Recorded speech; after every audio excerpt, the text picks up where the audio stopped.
کامرانشاه استوپیریان در آخرین مسابقه بین المللی تاسکلاه بزرگ در سال 2021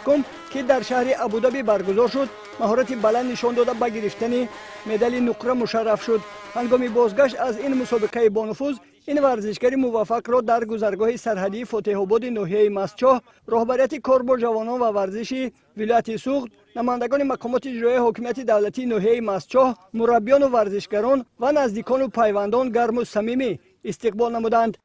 در شهر ابودابی مسابقه گراند سلام برگزار گردید. در آنجا تیم منتخب جمهوری تاجیکستان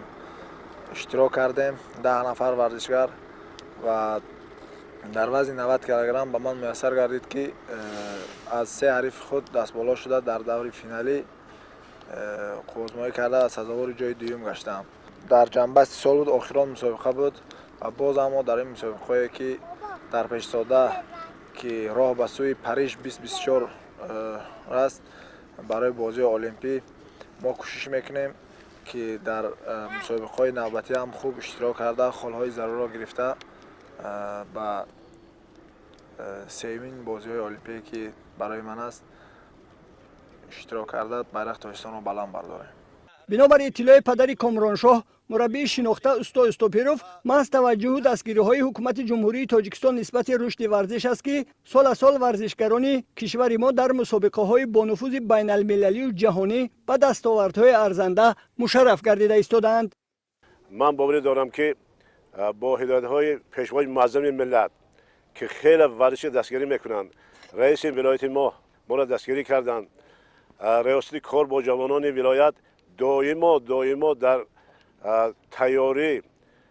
اشتراک در مسابقه ها در پهلوی ما هستند و ما امید داریم که برای این ملت سربلند در این المپیاد